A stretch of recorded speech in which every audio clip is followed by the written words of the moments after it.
Brand the Future. My name is Elvis Presley. Thank you very much. And I'm joined by my little sugar mama over here, Pocahontas. How you doing, baby? Dude, man, I'm not Pocahontas. I'm a hippie. Make love, not war. All right, don't worry. We're not going to be in character the entire show. In fact, we're just doing this in honor of Halloween. She's Leslie. I'm Collin. We're back for another episode of Brand the Future. And this week, if you want to be featured on our talk show, submit a picture of your costume from Halloween onto the blog. You'll be featured on our show if we choose you as the best costume. But for now, let's start with the Brandy Award. Leslie, who won it? This week, the Brandy Award goes to Josh Hall.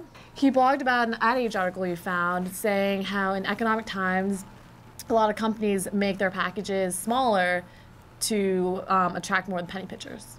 For example, Coca-Cola and Tide are a couple brands that have shrunk their packages. And what they're doing is they're giving smaller packages, which then increases the price per volume. Josh, thank you for your blog. Keep up the great work. As promised, we're going to have Shane McCarty, who's a 2011 marketing grad, and he's also the founder of Actively Caring for People. We sat down with him and talked to him about how his organization is changing lives. The concept of actively caring started years ago, actually, in industry. So Dr. E. Scott Geller, an alumni distinguished professor at Virginia Tech, had been using this to try to create a workplace where people cared about one another. At first it was simple. You know, he had these green wristbands that just said actively caring for people, and he would give them to people to wear as a reminder. And we said, what about passing the band? So if I see someone walking down the street and someone does get hurt and someone runs over to help, could I recognize that person with a green wristband? And then it didn't stop there. The idea was pass it on to somebody else that you see doing something kind. So you create kind of this ripple effect. We're trying to create the biggest social marketing movement that has ever occurred before. That at the end of the day, if we want to change the world, we've got to change people's behavior at an individual level to the point where we look around and we say, the new norm is to do what is right.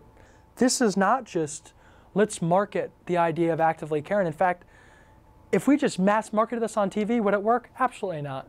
Because it's not about the wristband. It's about that moment in time, that interaction that I have with you when I give it to you, and I thank you for something that you've already done. And it reinforces your worldview of, wow, I do care, but someone else recognized that. And so maybe I should care a little more. Ut prosum is our motto, that I may serve.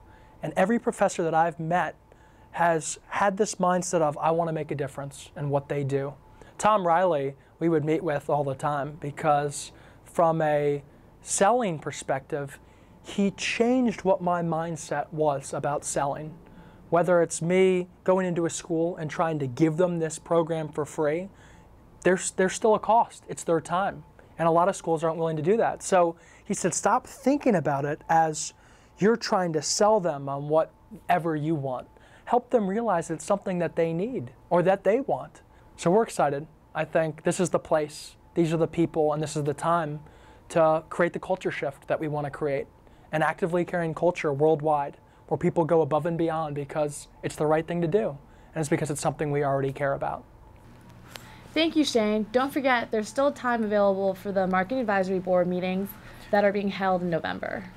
If you want to sit down and be mentored by one of the Marketing Advisory Board members, sign up for a time slot by contacting Jonathan Zaremba. His email address is at the bottom of the screen. In the meantime, don't forget to blog about your favorite costume from this week. Happy Halloween, everybody. She's Leslie Chan. He's Collin Carroll. Thanks for watching.